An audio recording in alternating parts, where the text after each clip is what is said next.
Oke, ini warna dasar pertama nih. Ini harusnya kalau dianya warnanya udah ini aja udah kelar nih. Tinggal pernis.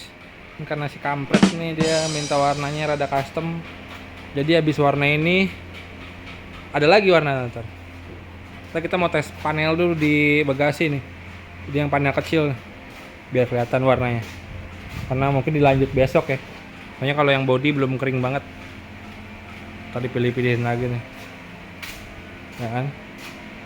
Nah, ntar tutup semua segala interiornya juga di cat juga ganti warna ini jatuhnya. Nah itu lagi diaduk tuh. Nah, warnanya nanti kita lihat seperti apa ya.